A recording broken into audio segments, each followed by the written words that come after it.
Bonjour à tous, et bien prenons un instant aujourd'hui pour lire et méditer un passage du livre du ciel de Luisa Picaretta. Au nom du Père qui me crée, du Fils qui me sauve et du Saint-Esprit qui me sanctifie. Amen.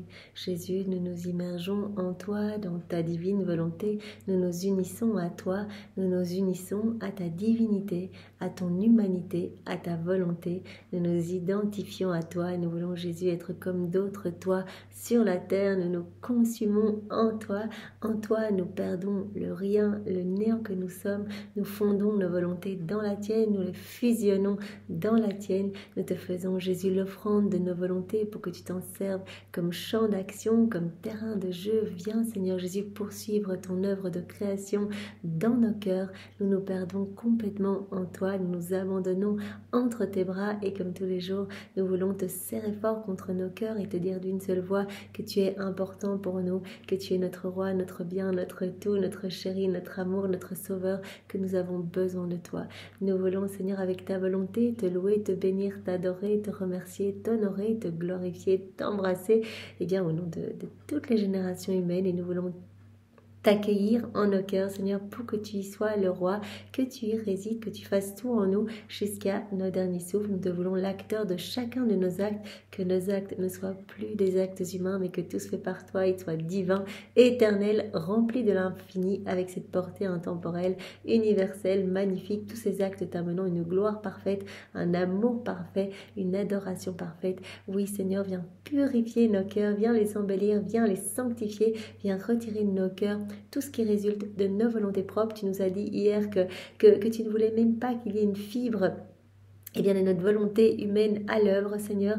Tu voulais que ce soit ta divine volonté, pleinement souveraine en nous pour que tu puisses faire des choses merveilleuses en nous, Seigneur. Vraiment, toi, le divin artisan, quand on agit dans nos volontés propres, tu es comme ligoté, tu es comme placé sur la croix et tu as dit, alors à ce moment-là, je ne peux rien faire et je souffre de ne pas pouvoir vous donner tout ce dont je rêve de vous combler. Je souffre de vous voir malheureux, je souffre de vous voir à terre, dans les dépressions pas possibles, etc.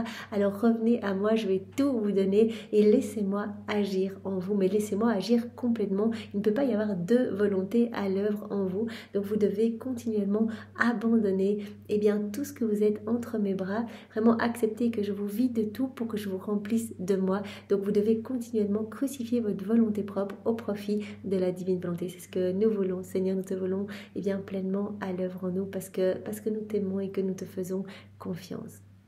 Jésus, merci immensément pour tout ce que tu as déjà fait pour chacun de nous, toutes ces chaînes de grâce que tu as établies dans nos vies pour que nous en soyons ici à lire les écrits du ciel. Nous savons bien que tout vient de toi, que tout est grâce. Voilà, si nous avons rencontré les personnes qui nous ont parlé de la divine volonté ou d'autres personnes qui nous ont aidés à adhérer à un cénacle ou d'autres personnes encore qui nous ont aidés à nous procurer les livres, d'autres personnes qui nous ont expliqué certains passages, que sais-je, c'est toi à chaque instant, Seigneur, et tu viens nous envelopper de ta lumière à chaque fois que nous nous plongeons dans ces écrits du ciel. Tu viens vraiment brûler nos cœurs, nous donner cette soif d'y retourner. Tu nous aimantes par toutes ces vérités, Seigneur. Et vraiment, c'est toi qui nous aides à cette mise en pratique, parce que tu sais bien que quand on met en pratique, quand vraiment on fait nos actes, nos rondes, ces vérités prennent vie en nous et à ce moment-là, tu peux vraiment nous combler. En fait, tu nous inondes de cadeaux, tu viens dilater notre cœur à chaque fois pour nous donner plus de ton amour. À chaque fois, tu étends les frontières du royaume de ta divine volonté dans notre cœur. Donc, tu te sers un petit peu de toutes ces petites mises en pratique. Voilà, quand nous méditons, quand nous t'appelons dans nos actes, etc., tu te sers de tout comme prétexte pour toujours plus nous donner. Alors merci immensément avec tes propres remerciements, Jésus, au nom de tous ceux qui ne te remercient jamais. Nous voulons, Jésus, te remercier également pour ta miséricorde sans borne. Il est bon de le faire. Seigneur, tu es toujours le pardon à la main. Combien ce passage m'a touché quand tu as dit que ta plus grande souffrance, ta souffrance qui te torturait le plus, c'était cette attente inlassable que nous revenions à toi, cette attente de recevoir une petite miette d'attention, une petite miette d'amour, et que vraiment quand tu nous voyais chuter et sombrer dans le péché, tu nous attendais brûlant d'amour, le pardon à la main, et nous on est en train de nous dire mais enfin on n'est pas digne de revenir, c'est affreux, donc on s'embourbe, etc. On se sent mauvais. En fait, c'est le travail de sape aussi de l'ennemi pour ne pas qu'on revienne dans tes bras, Seigneur, alors que toi tu es là et tu guettes notre retour, mais tu es prêt vraiment avec tes plus beaux joyaux à la main pour nous recouvrir, et il suffit que nous fassions un pas dans ta direction et déjà tu nous enlaces, tu es pris de compassion, tu nous laves de tes larmes, de ton sang et vraiment tu nous recouvres de tous les trésors du ciel, tu te sers de nos misères, de toutes ces horreurs qu'on amène en confession pour nous transfigurer en fait. Tu te sers de tout pour nous sanctifier davantage, pour nous rendre davantage lumière. Alors merci Seigneur immensément de tant nous aimer et merci de nous pardonner continuellement. Nous voulons te remercier également pour Maman Marie qui est vraiment notre mère. Au plus nous lisons les écrits du ciel, au plus nous pouvons nous rendre compte de cette chance que nous avons d'avoir Marie qui est notre avocate privilégiée. Marie, la dispensatrice de toutes les grâces passent par son cœur, comme tu nous l'as dit. Marie, nous avons été conçus dans son cœur, elle a été conçue dans notre cœur pour te générer, pour t'apporter. Donc nous avons tous notre Jésus. Jésus, tu es en chacun de nous et tu attends bien que nous nous occupions de toi. Alors Marie, elle est en nous pour te donner ce que l'on te donne mal, ce que l'on te donne pas. Toutes les fois où on pense à nous, où Jésus, quelque part, on t'ensevelit sous des tas de ténèbres, et bien, elle est là pour te donner de la consolation, des baisers, de la tendresse. Alors, merci de nous l'avoir donné. Vraiment, merci immensément. Et nous voulons profiter de cet instant, pour greffer nos cœurs entre vos deux cœurs, pour nous consacrer à vos deux cœurs unis, nous unir à vous, toujours, toujours. Et vraiment, Marie, nous voulons te demander de donner à nos cœurs une gorgée de la divine volonté à chaque instant, à chaque nanoseconde, vraiment pour que la vie de Jésus puisse se former en nous. Nous voulons tout faire, Maman Marie, sous ton regard maternel. Alors bénis-nous, vraiment que si nous oublions de faire des actes dans la divine volonté, toi-même, tu les y plonges, Maman. Nous te supplions de terrasser notre volonté propre et de rappeler en nous la vie de ton Fils chéri. Voilà, nous voulons vraiment lui laisser toute la place et nous savons que tu es inséparable de lui. Donc tu es dans notre cœur aussi. Merci maman. Alors Jésus, nous voulons répondre à ton amour aujourd'hui comme tous les jours. Nous voulons rentrer vraiment dans cette correspondance d'amour, dans cette danse d'amour, dans ce flux et reflux d'amour, dans cette compétition d'amour, dans cette rivalité d'amour, autant de termes que tu as employés dans les écrits du ciel, Seigneur. Vraiment, c'est truffé de passages où tu nous demandes de rentrer avec toi dans cet amour en fait. Parce que l'homme a été créé pour être l'exutoire de ton amour, l'amour de ton Père, l'amour de l'Esprit Saint, pour être l'exutoire de l'amour de Dieu, pour être le réceptacle de cet amour. L'homme a été créé pour vous tenir compagnie. Alors vraiment, combien vous souffrez quand l'homme vit ici alors que tout a été fait pour lui. Il ne voit pas l'activité palpitante de la divine volonté à l'œuvre partout, ne voit pas ton amour manifesté partout. Jésus, il n'y répond pas en fait. Il est complètement aveuglé par ses choses propres, par son nombril, par ses petites histoires et finalement ne répond jamais à ta tendresse. Alors nous sommes là pour le faire, Jésus, pour apaiser la justice divine et pour reconnaître ton amour partout, pour reconnaître ta paternité divine. Aussi nous unissons notre amour à la perfection du tien. On ne va jamais t'offrir notre amour à nous qui est tout petit, qui est faible, qui est imparfait. On veut t'offrir du parfait Seigneur parce qu'on t'aime. Alors on unit notre amour au tien, à l'amour de ta maman, l'amour du Père, l'amour de l'Esprit Saint, l'amour trinitaire. À ce paquet d'amour, on va greffer tous les actes d'amour de tous les saints, de tous les temps. On va greffer tous les actes accomplis dans la divine volonté par Adam, dans son état d'innocence, par Maman Marie, par Loïsa et par toutes les âmes à la suite de Loïsa. On va greffer également tout l'amour, Jésus, que tu as placé dans l'œuvre de la création, l'amour que tu as placé dans l'œuvre de la rédemption et l'amour que tu as placé dans l'œuvre de la sanctification. Et voilà, on a formé cette boule d'amour vraiment magnifique et parfaite pour toi, Jésus. Nous allons tout placer, la placer partout dans la création, puisque tout est manifestation de ton amour, tout est un je t'aime pour nous, nous répondons à tes je t'aime. Tu l'as dit à Louisa, viens me tenir compagnie, fais tes petits tours dans toutes mes œuvres divines, je t'attends, je souffre quand tu ne viens pas. Quand Louisa, elle tardait un petit peu à faire ses rondes, Jésus dit, mais qu'est-ce que tu fais? Je t'attends, j'ai besoin de ce retour d'amour. Alors nous sommes là, Seigneur, et vraiment nous venons avec cette boule d'amour et nous la plaçons sur chaque feuille, chaque tige, chaque herbe, chaque brindille, chaque plante, chaque fleur, chaque semence, tout ce que ces semences vont produire, tout ce que la terre comprend, sur chaque atome de terre, chaque molécule d'air, chaque particule de lumière, sur le soleil, ses rayons, ce que ces rayons vont toucher, les étoiles, leurs sentiments, la lune, les planètes, les galaxies, dans l'immensité des cieux, sur chaque goutte d'eau, chaque insecte, chaque animal, chaque bestiole, chaque poisson, chaque flocon de neige, chaque grain de sable, chaque grain de poussière. dans les plaines, sur les montagnes, les vallées, les prairies, partout, voilà, les volcans, on inonde tout, en fait, chaque piaillement d'oiseau, chaque petit bruit d'animal, chaque pelage de chaque animal autour de nous, etc. Donc voilà, on veut vraiment tout saturer de cet amour pour toi, Seigneur, et partout te demander l'avènement du royaume de la divine volonté. On veut vraiment t'aimer avec toute la création, Seigneur, vraiment t'adorer avec la lumière du soleil, avec le scintillement des étoiles. On ne t'offre pas, on le sait, quand on fait cela, on ne t'offre pas les éléments en tant que tels, mais on t'offre ta divine volonté qui veut et qui agit en chacun de ces éléments, et donc cela te glorifie parfaitement. Et partout, eh bien, nous te demandons que toutes les âmes puissent être sauvées, que tu puisses reprendre cette place d'honneur au milieu de tes enfants, vraiment la place qui t'est due, que tous puissent te reconnaître, revenir à toi, Seigneur. Nous allons maintenant parcourir l'œuvre de la rédemption, depuis la seconde 1 de la conception de la Vierge Marie jusqu'à son Assomption, et le tout incluant toute ta vie. Jésus, nous voulons être là à chaque instant, comme je vous l'ai déjà dit, voilà, nous on parcourt rapidement l'œuvre de la rédemption, mais je vous invite, eh bien, que ce soit par la méditation du Saint-Rosaire, ou vraiment quand vous entendez le texte à l'église de l'Évangile, ou en ouvrant votre Bible, ou à travers les écrits de Maria Valtorta, autant de façons, eh bien, de faire des rondes dans l'œuvre de la rédemption. Bien sûr, les 24 heures de la Passion, voilà, qui est un livre truffé de rondes. En fait, c'est accompagner Jésus, accompagner Marie pendant les moments de leur vie, parce qu'on sait que tout ce que Jésus a fait est toujours en acte de se donner. Donc on veut être près de lui, on veut vraiment réactualiser tous ces mystères. Quand on pense au moment de sa vie, au moment de la vie de Maman Marie, eh bien cela se renouvelle dans notre cœur avec tous les fruits y attachés. Donc tous ces fruits vont déborder pour toutes les âmes de toutes les générations, et également tout l'amour qui a été placé dans ces mystères, eh bien, va être redoublé dans notre cœur. Donc l'amour que Jésus, toi tu y as mis, que ta maman y a mis, que ton Père, l'Esprit Saint y ont mis, eh bien tout cela va être redoublé dans nos cœurs et dans tous les cœurs. Donc vraiment c'est ce que nous voulons. Je vous invite à le faire, et vraiment cela peut être fait à chaque moment de la journée. Voilà, Jésus, je suis avec toi à la messe. Voilà, on parle de...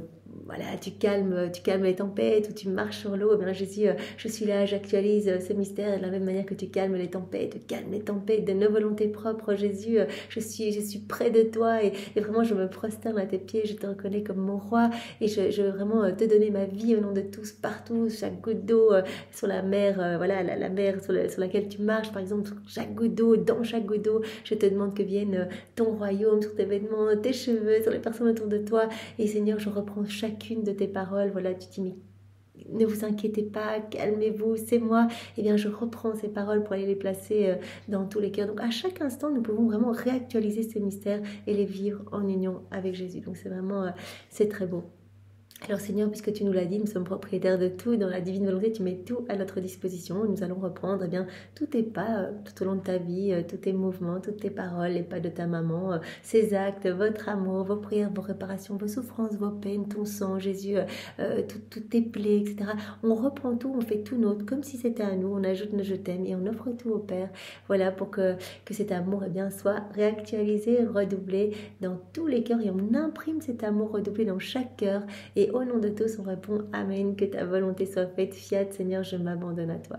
Maintenant, Jésus, nous allons parcourir tous les sacrements pour à nouveau être dans cette réciprocité d'amour avec toi, puisque tu as dit, voilà, dans les sacrements, je suis tout seul, je cherche des yeux ce que ma voix n'ose demander, je suis là dans ce sacrement, je cherche, il n'y a personne qui vient. L'Esprit Saint gémit de solitude dans les sacrements.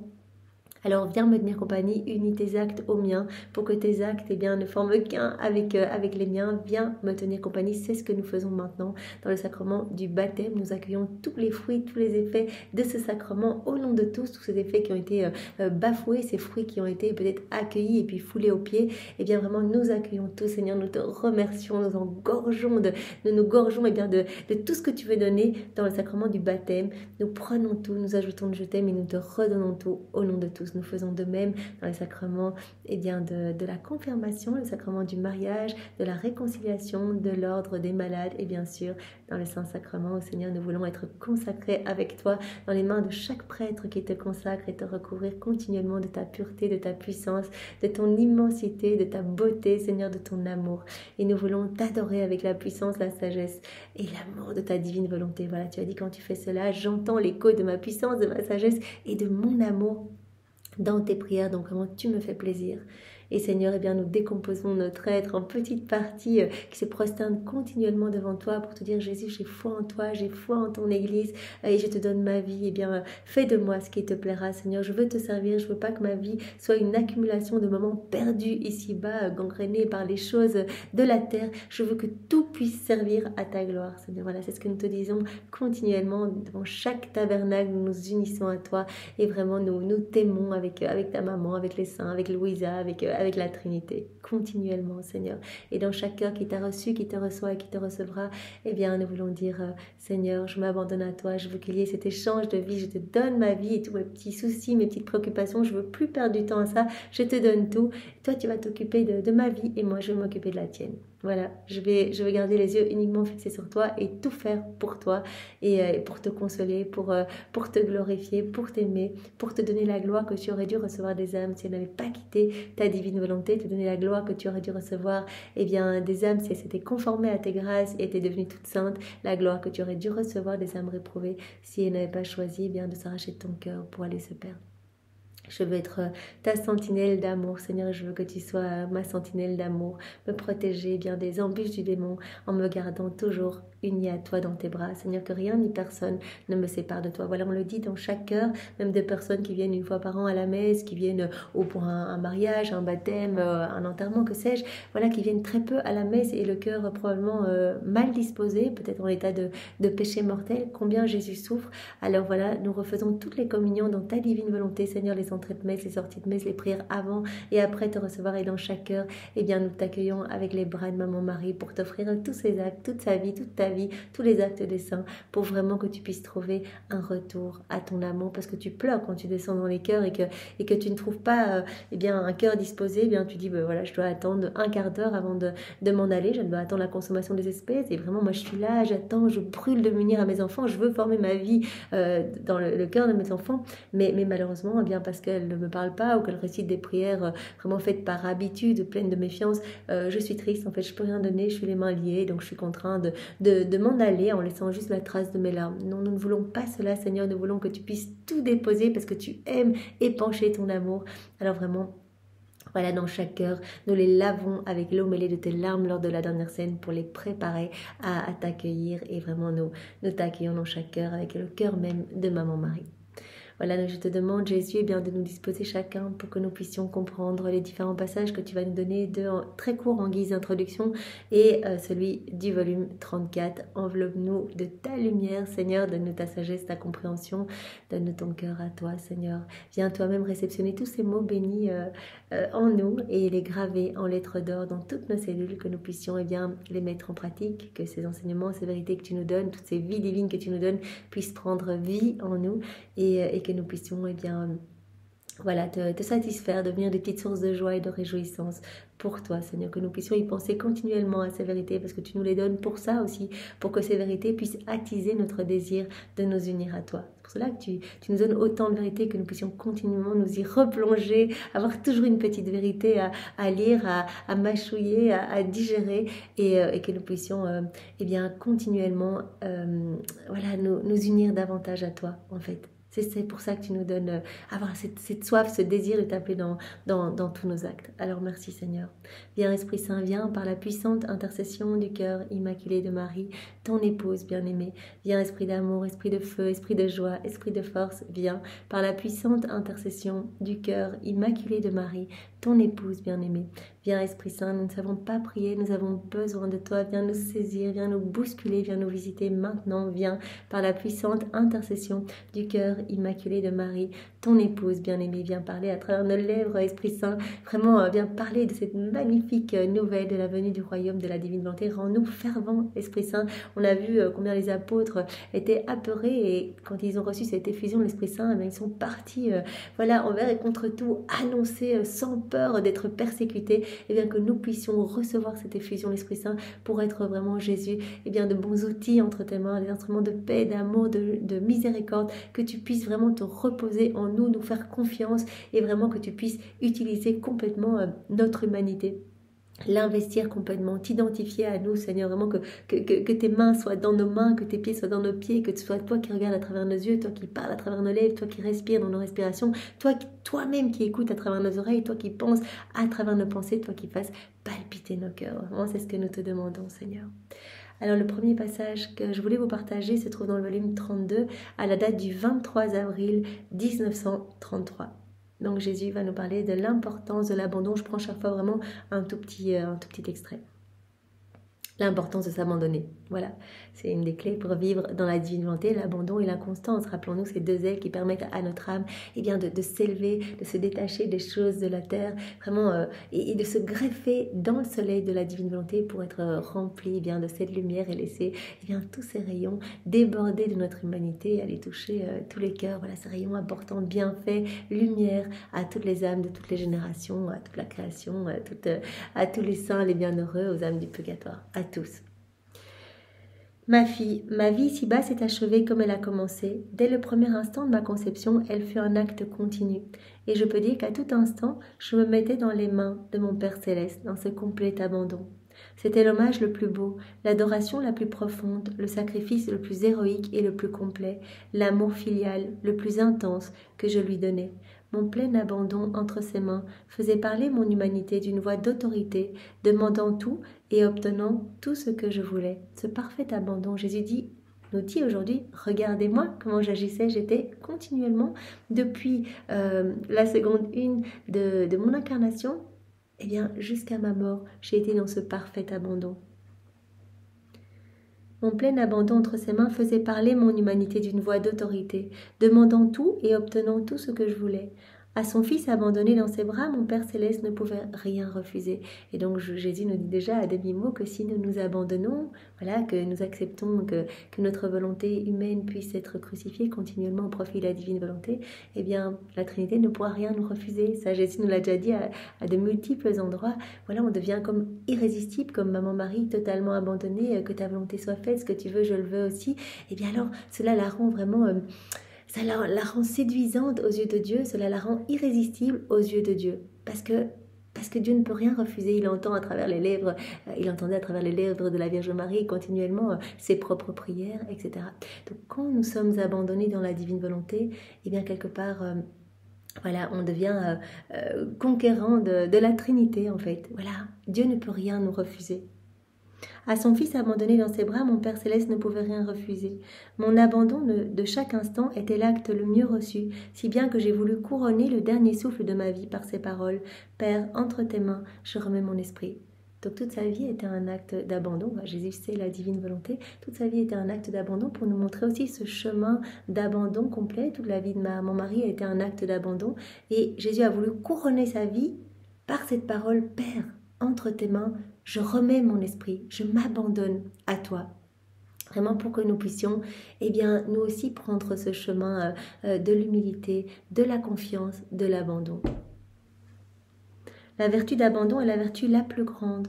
Elle engage Dieu qui prend soin de la créature abandonnée entre ses bras. Voilà, si on ne s'abandonne pas, qu'on va agir tout seul, comme Jésus nous l'a dit hier, il n'y a pas la place dans notre cœur pour avoir deux volontés, notre volonté propre et celle de Dieu. Donc si on agit tout seul, on place sur la croix la divine volonté, on étouffe la vie divine en nous, la vie de Jésus ne peut pas se former en nous, la vie de lumière, la vie de prière, la vie de sainteté ne peut pas se former en nous, de cette sainteté divine.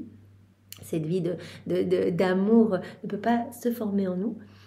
Tandis que si on accepte de mettre notre volonté propre sur la croix, voilà, on détache la divine volonté de la croix qui peut agir, qui peut se déployer, qui peut être souveraine en nous. Et cette vie de lumière peut grandir en nous. Et Jésus nous purifie et nous nettoie de nos mauvaises tendances, de nos mauvais comportements, etc. Donc il faut choisir, il n'y a pas la place pour les deux volontés. Si on est gorgé de nous-mêmes, Dieu ne pourra rien faire en nous. Comme il nous l'a dit, je suis inactif, je suis cet artisan, je ne peux rien faire en vous parce que vous agissez seul, donc vous m'empêchez d'agir.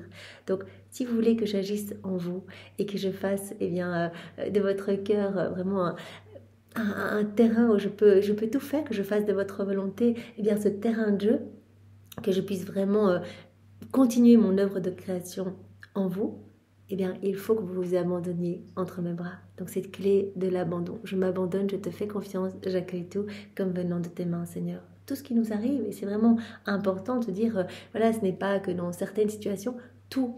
Voilà Seigneur, cette situation, c'est un petit peu difficile, je m'abandonne à toi Seigneur, tu l'as autorisé dans ma vie, toi tu m'aimes plus que personne et je sais que dans la divine volonté, tout ce que je vis, eh bien, tu le veux. En fait, tu l'as autorisé pour que je puisse grandir à ta ressemblance. Alors je l'accueille Seigneur, voilà ce que tu veux, je le veux. Je te remercie Seigneur, je te loue, je te bénis pour cette situation qui est un petit peu, qui est un peu difficile, mais vraiment je te remercie. Moi je ne vois peut-être que la marche, mais toi tu veux vraiment eh bien, que mon âme s'envole vers toi. Et vraiment, Jésus, à travers ces petites mises à l'épreuve, etc., va aussi tester, est-ce que tu veux toujours vivre dans la divine volonté, est-ce que tu vas t'abandonner, est-ce que tu es toujours constante, etc. Donc c'est vraiment important. Voilà, Jésus nous a montré ce chemin d'abandon. Toute sa vie a été vraiment dans cet abandon et il a couronné sa vie par cette phrase, Père, entre tes mains, je remets mon esprit, j'abandonne mon esprit entre tes mains. La vertu d'abandon est la vertu la plus grande, elle engage Dieu qui prend soin de la créature abandonnée entre ses bras. C'est vrai que si on se débat, on veut pas, on agit tout seul, mais Dieu ne peut rien faire. Tandis qu'il faut vraiment être comme ce petit nouveau-né, ce petit bébé dans les bras de Dieu. Alors à ce moment-là, eh bien, on va pouvoir être nourri, abreuvé, on va pouvoir être rempli de ce souffle divin. Et Dieu va pouvoir eh bien, embellir notre âme et nous sanctifier complètement à sa ressemblance. Elle engage Dieu qui prend soin de la créature abandonnée entre ses bras. L'abandon dit à Dieu, je ne veux rien savoir de ce qui me concerne. Ma vie est tienne, non plus à moi, et ta vie est mienne. Voilà, on peut dire ma vie ne m'appartient plus, ma vie t'appartient.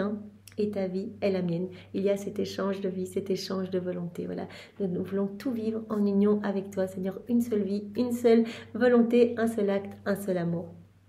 Alors si tu veux tout obtenir, si tu veux vraiment m'aimer, vis abandonnée dans mes bras. Si tu veux tout obtenir, parce que le Seigneur donne tout à l'âme abandonnée, à l'âme qui lui dit, Seigneur, que ta volonté soit faite, je te fais confiance. Jésus donne tout. Il met tout à la disposition de cette âme, il la rend propriétaire de tout, comme il nous l'a déjà dit à maintes reprises. Eh bien, vis abandonnée entre mes bras, si tu veux tout avoir, connaître la paix profonde, la joie profonde, les bonheurs célestes, si tu veux recevoir tous mes attributs divins, moi je vais m'occuper de tout. Tu dois juste être abandonné, c'est terriblement reposant de se dire, voilà, on laisse Jésus tout gérer dans notre vie, on lui fait confiance. Voilà, une situation difficile au travail, une situation difficile familiale, Seigneur, je te fais confiance. Tu l'autorises. Je te remercie, je te loue pour cette personne qui peut-être me blesse, mais je te loue pour cette personne. Tu l'autorises, c'est pour quelque chose. Travailler mon humilité, voilà, je te fais confiance, Seigneur, je m'abandonne à toi et voilà, je te loue et je te bénis pour tout ce que je vis. Ma vie ne m'appartient plus, elle t'appartient, je veux qu'il y ait cet échange de vie.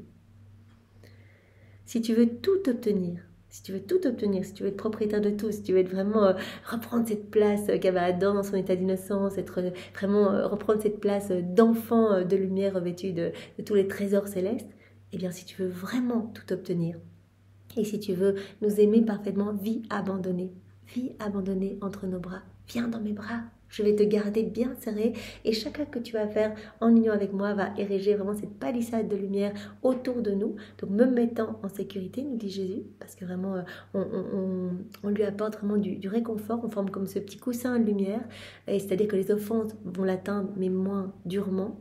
Donc on vient et on est en âme réparatrice et cette palissade de lumière nous protège aussi des démons, des pièges, des forces obscures. Donc on est en sécurité dans les bras de Jésus. D'ailleurs, Jésus dit souvent, voilà, quand tu ressens des craintes, des doutes, que ça va pas, de l'impatience, c'est que tu n'es plus dans mes bras, c'est que tu n'es plus abandonné entre mes bras. Parce que dans l'abandon complet, je te donne tout. Donc je te donne ma sérénité, je te donne ma paix, mon immutabilité, ma constance, ma force. Tu reçois tout alors. Donc vraiment, il y a cet indicateur. Si tu ressens cette paix profonde, quel que soit ce que tu es amené à vivre, ce que j'autorise dans ta vie, eh bien, c'est que tu es vraiment dans mes bras. Si tu ressens de l'agitation, c'est que tu as quitté mes bras. Reviens vite, reviens vite. Ne cherche pas par toi-même à essayer de trouver de la sécurité dans les choses de la terre. Reviens vite dans mes bras. Reviens dans les bras de ta mère éternelle, la divine volonté. Fais-moi entendre l'écho de ma vie à chaque instant. Voilà, je veux que ta vie soit l'écho de la mienne. Je veux entendre à travers chacun de tes mouvements, entre tes mains, je m'abandonne à toi. Je m'abandonne totalement. Voilà, cette dernière parole de Jésus sur la croix, et bien qu'elle puisse résonner continuellement en nous, à chacun de nos pas, chacun de nos mouvements. En fait, chaque fiat que l'on fait, chaque fois qu'on dit Jésus, je m'unis à toi pour nettoyer, pour manger, pour aller travailler, pour conduire mes enfants, que sais-je, je m'abandonne à toi. Eh bien, voilà. C'est un acte parfait d'abandon. Quand on fait quelque chose en union avec Jésus, eh bien on accepte que ce soit lui qui gère la situation, que ce soit sa divine volonté qui régisse tout. Donc c'est un acte parfait d'abandon, un acte parfait d'amour, de reconnaissance, d'adoration, d'action de gloire. Donc Jésus nous demande que toute notre vie soit un écho de sa vie à lui, de cette dernière parole, entre tes mains, je m'abandonne totalement. Toute sa vie n'a été que dans l'abandon, toute la vie de Maman Marie que dans l'abandon. Et cette dernière parole qui a couronné sa vie, à Jésus, Père, je m'abandonne complètement entre tes mains. Eh bien, puissions-nous redire cette parole continuellement à chacun de nos battements de cœur, chacun de nos battements de cils, chacun de nos mouvements. Père, entre tes mains, je remets mon esprit et je remets l'esprit de toutes les créatures que viennent ton royaume sur la terre. Je m'abandonne à toi, Père. Et je te porterai dans mes bras comme la plus chère de mes filles. Voilà, dans cet abandon, je m'occuperai de toi. Je m'occuperai de ton âme. Je viendrai retirer voilà, tout ce qui te cause de la tristesse, de la préoccupation. Je viendrai tout nettoyer dans ton cœur parce que moi, je vais m'installer dans ton cœur. Voilà, au plus tu vas faire des actes, tous ces actes d'abandon, eh bien, au plus je vais grandir en toi. Ma vie va se former en toi. La vie de ma divine volonté va vraiment croître en toi, cette vie d'amour, cette vie de lumière. Et donc, voilà, au plus tu vas ressentir la joie, la paix profonde, etc. Je te porterai dans mes bras comme la plus chère de mes filles, dans cet abandon complet. Eh bien, Seigneur, donne-nous vraiment cette grâce de davantage nous abandonner tout le temps, en toute situation. Merci, Seigneur, pour ce bel enseignement. Alors, je vous propose maintenant d'aller dans le volume 33, à la date du 7 octobre 1935. Passage très court également, où Jésus nous montre que l'âme qui s'abandonne entre ses bras, qui vit dans sa volonté, qui fusionne sa volonté dans celle de Dieu, eh bien elle reçoit absolument tout. Fille bénie de mon vouloir, comme je me sens heureux que tu aies compris que tu ne peux vivre sans mon fiat. La créature qui ne vit pas en lui forme non seulement son purgatoire vivant, tout ce qu'on fait ici dans nos volontés propres, tout cela devra être refait au purgatoire, on le sait, puisque nos actes sont vides de l'infini et qu'on ne pourra s'unir à Dieu que quand on sera comme lui, quand on sera pur amour, pure lumière. Donc tout ce qu'on fait dans nos volontés propres, eh bien, devront être remplis de cette lumière divine, remplis eh bien, de l'infini par les flammes du purgatoire. Donc voilà, nos actes sont amenés par nos anges, eh bien, par des petites voix sinueuses et sont, attendent avant d'être confirmés, mais devront repasser par le purgatoire, tandis que nos actes accomplis dans la divine volonté, comme on le sait, sont amenés par nos anges gardiens, par toute la cour céleste qui se réjouissent d'amener cela comme des trophées, et alors ces actes prennent la voie royale, donc les anges prennent la voie royale avec ces actes et les apportent dans les trésors célestes. Ces actes portent l'empreinte du divin vouloir, cette empreinte divine. Ce sont vraiment des actes divins, éternels, et sont apportés eh bien, dans les trésors de la Trinité, forment comme ces soleils irradiants dont on a la propriété en commun avec Dieu. Donc c'est vraiment magnifique, et ces actes eh bien, servent comme de petites avances pour faire descendre le royaume de la divinité plus rapidement sur la terre. Et ces actes sont confirmés, voilà, ils sont parfaits, ils ont la place d'honneur la plus élevée dans le ciel, ils ne devront pas être refaits. Donc si on choisit de vivre dans notre volonté propre, ici-bas, tout ce qu'on a fait sans Dieu, déconnecté de Dieu dans notre volonté, devra être refait au purgatoire. Donc l'âme qui ne vit pas dans la divine volonté forme non seulement son purgatoire vivant, mais elle fait obstacle à tous les biens préparés pour elle. Elle va rien recevoir. Voilà, il y a des petits cadeaux cachés partout, on le sait, on s'unit, on reçoit. On s'unit quand on fait nos rondes dans l'œuvre de la création, on va s'unir à la divine volonté qui est au Père qui agit à travers chacun des éléments. Et bien on va recevoir tous les petits biens qui sont cachés. Je m'unis à la divine volonté, voilà, dans ces flocons de neige, dans la neige, je vais recevoir voilà, la fraîcheur divine. Je m'unis à la divine volonté qui travaille dans le soleil, je vais recevoir la chaleur, la lumière divine. Je m'unis à la divine volonté qui travaille dans le vent, je vais recevoir la force divine, la divine volonté qui travaille dans la terre, je vais recevoir l'humilité divine, etc. Donc la divine volonté conserve les attributs divins partout et je reçois quand je m'unis. Exactement, si je fais une ronde dans l'œuvre de la rédemption, je m'unis à Jésus, je vais recevoir tous les fruits attachés au mystère auquel je m'unis. Donc l'âme qui vit dans sa volonté propre, non seulement elle forme son purgatoire vivant, mais aussi elle fait obstacle à tous les biens qui sont préparés pour elle. Elle ne reçoit rien du tout, elle avance aveuglément et elle agit toute seule en fait, elle est déconnectée de tout, elle n'est plus dans cette unité du divin fiat avec les éléments créés, ni avec toute la cour céleste, elle avance toute seule, elle ne reçoit rien du tout. Elle les maintient enfermés dans mon cœur. Jésus dit, je ne peux pas donner. Je voudrais donner tous ces cadeaux à la créature, je ne peux rien donner. Je voudrais travailler son cœur, je voudrais la façonner, je voudrais faire de son cœur vraiment un petit champ d'action merveilleux pour continuer mon œuvre de création. Je ne peux rien faire. Elle me lie les mains. Voilà. elle les maintient, tous ces biens que j'ai préparés pour elle, elle les maintient enfermés dans mon cœur. En me faisant défaillir, elle forme le purgatoire de mon amour. Et ça me brûle de ne pas pouvoir donner tous ces biens. Moi, je veux donner à mes enfants. C'est dans ma nature de donner et d'aimer. Et quand la créature agit seule, elle m'empêche. Quelque part, elle ferme à double tour son cœur et par là même, elle ferme mon cœur. Donc, je ne peux pas donner. Quand l'amour de Dieu ne peut pas se déverser de façon facile, on le sait, cet amour va se déverser d'une autre façon, sous forme de châtiment. Cet amour doit sortir. Donc, elle forme également les flammes de mon cœur, le purgatoire pour mon amour. Elle éteint mes flammes sans que j'aie le soulagement de pouvoir communiquer mon souffle et ma vie. Voilà. Cela fait que je me sens étouffée, je sens mon souffle étouffé, ma vie entravée, sans le bien de pouvoir me communiquer à la créature. Je me sens complètement agonisant, je ne peux pas donner, je me sens étouffée. Tu dois savoir que dès que l'âme décide de vivre dans mon vouloir, ma très sainte humanité prend place en elle, et mon sang se répand sur elle comme une pluie battante. Elle se décide à vivre dans la divine volonté, elle ouvre un petit peu son cœur et on déverse des torrents de cadeaux. Je donne tout. Elle va avoir à sa disposition ma vie, mon humanité, mon sang, mes peines, mes souffrances, tout est pour elle. Mon sang va se répandre sur elle comme une pluie battante. Toutes mes peines vont lui être données comme une muraille imprenable, l'entourant, la fortifiant, l'embellissant d'une manière admirable, ravissant ma divine volonté pour qu'elle vive en elle. Voilà, donc toute l'humanité de Jésus va être mise à notre disposition, tout comme sa divinité, sa volonté, voilà, sa tribu divine, ses œuvres divines. Tout est pour nous, tout ce qui se trouve dans cette mer de lumière, puisque c'est la source de tous les biens, de tous les bienfaits. Et bien, quand on va vivre dans la divine volonté, on va posséder la divine volonté comme vie, et donc on va posséder tout ce qu'elle contient. Voilà. Donc tout est mis à notre disposition pour que, eh bien, la vie du divin vouloir se forme en nous, pour que Jésus prenne de plus en plus de place en nous. Ma mort elle-même forme la résurrection continuelle de l'âme qui vit dans ma divine volonté. Tout est à sa disposition. Et bien ma mort pour qu'elle puisse continuellement mourir à sa volonté propre, et ma résurrection pour qu'elle puisse continuellement ressusciter à cette vie nouvelle d'enfant de lumière. La créature se sent ainsi continuellement régénérée dans mon sang, dans mes peines, dans mon amour, jusque dans ma respiration, où elle trouve la grâce suffisante pour vivre de ma divine volonté. Parce que je mets tout à sa disposition, je mets même ma respiration, je donne tout à cette âme. Comme j'ai tenu ma très sainte humanité à la disposition de mon vouloir divin, ainsi je dispose ma très sainte humanité à l'intérieur et à l'extérieur de la créature, afin de donner vie à ma volonté en elle. Donc je lui donne mon humanité, je dispose tout pour elle, tous les cadeaux sont pour elle, elle peut tout prendre. Pourquoi ? Pour que ma vie puisse grandir en elle, pour que la vie de mon divin vouloir puisse grandir dans cette créature. Cependant, tant que l'on ne se décide pas de vivre dans ma volonté, mon sang ne se répand pas parce qu'il ne trouve rien à régénérer en divin, et mes peines ne forment pas le mur de défense, car l'humain vouloir fait s'écrouler continuellement mes œuvres et rend ma mort comme impuissante. En fait, tout ce que j'ai fait lors de mon passage sur la terre, qui est toujours en acte de se donner, l'âme qui vit dans la divine volonté, elle va recevoir tous les fruits de tous ces moments de ma vie, elle va s'unir à moi, elle va tout recevoir.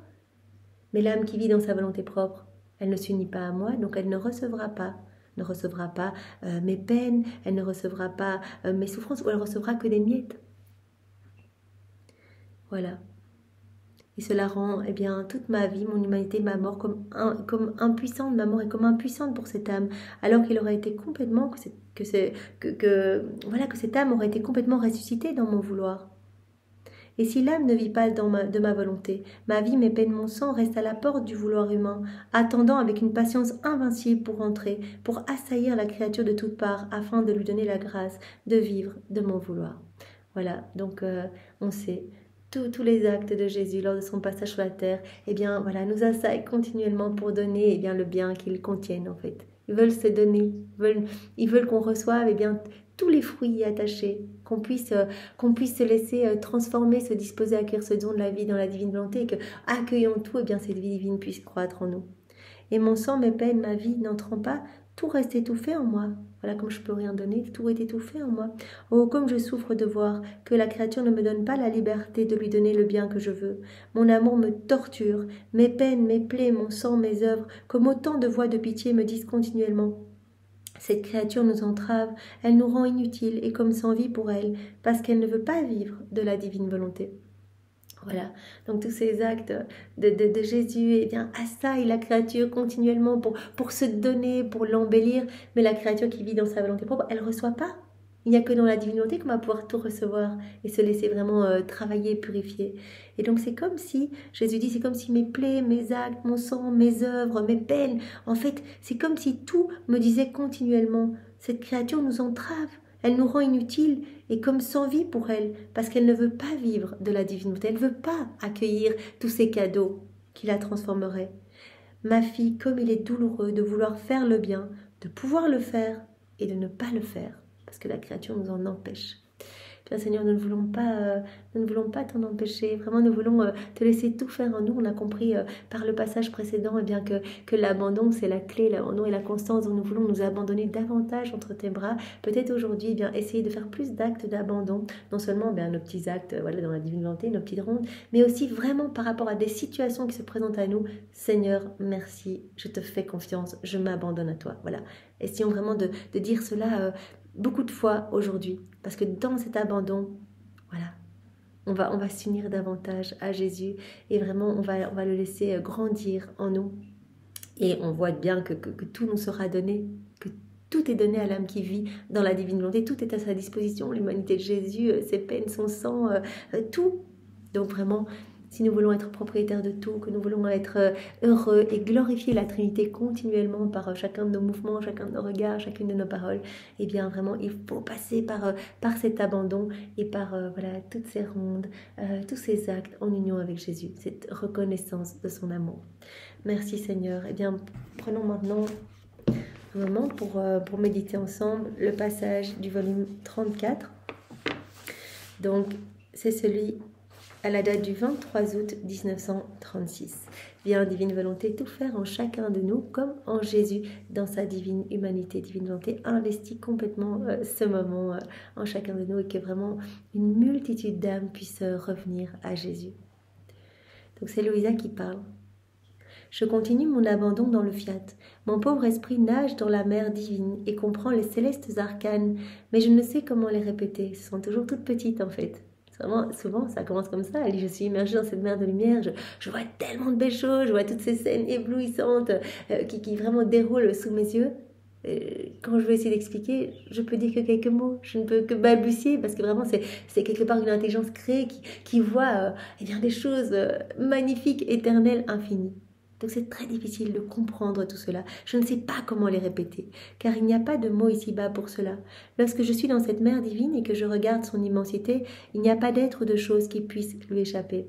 Elle comprend que tous les êtres et toutes les choses forment leur vie et la reçoivent dans le divin vouloir. Mais que peut prendre la créature de cette immensité? À peine quelques gouttes, tant elle est petite. Se rend compte de sa petitesse. Elle dit, mais moi, si je veux me gorger de tout ce qu'il y a dans cette mer, même si je me remplissais complètement, je n'aurais pris que quelques gouttes. Et Jésus souvent lui dit, mais vas-y, prends tout ce que tu peux, prends. Et ce ne sera que quelques gouttes, mais à force de prendre et vraiment d'accueillir tout cet amour, de le reconnaître, etc., eh bien moi, à chaque fois, je dilate un peu ton cœur pour que tu puisses accueillir plus. Et en prenant les gouttes, la créature n'est pas capable de sortir de cette immensité. En se gorgeant de cette lumière, on devient un peu lumière et voilà, on est davantage immergé dans cette mer de lumière. On n'est plus capable de sortir de cette immensité. Elle la sent courir intérieurement et extérieurement, cette immensité, à sa droite et à sa gauche, partout. Voilà, comme Louisa avait l'habitude de dire dans certains passages, je suis comme dans cette mer de lumière, comme dans ce labyrinthe de lumière, d'amour. Vraiment, je vois de la lumière et de l'amour partout, devant, derrière moi, à droite, à gauche. À gauche, je suis inondée d'amour, je sens cet amour à l'intérieur de moi, cette lumière à l'intérieur de moi, à l'extérieur de moi, partout, dans les éléments créés.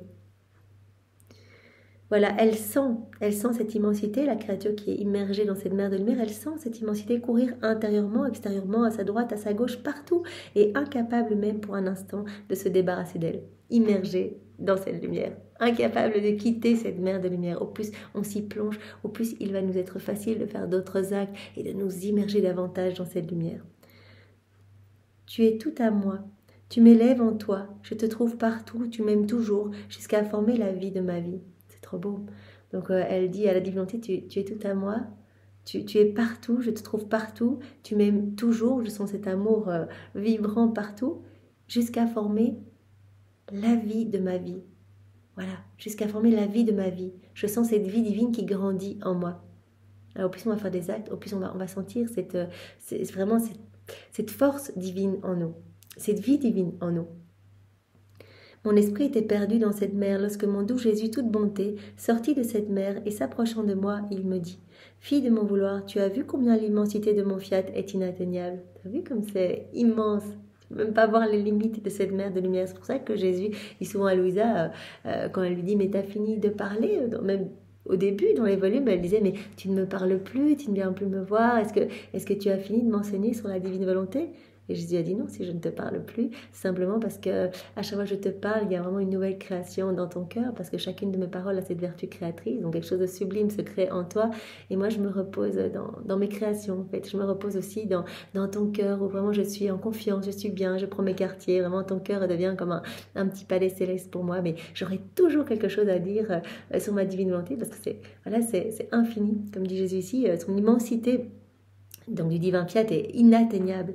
Aucun esprit créé, peu importe sa sainteté, ne peut embrasser cette immensité et voir où finissent ses limites.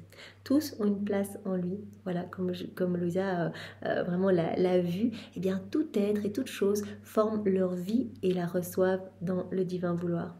Tous les êtres humains et toutes choses se trouvent dans la divine volonté, régis dans la divine volonté. Jésus nous en avait parlé il y a quelques jours, la différence entre l'âme qui vit dans la divine volonté. Toutes les créatures vivent dans la divine volonté, mais il y a celle qui vit dans la divine volonté en s'unissant à Jésus, en fusionnant sa volonté dans celle de Dieu. Alors, sa vie va porter du fruit, elle va devenir lumière, etc.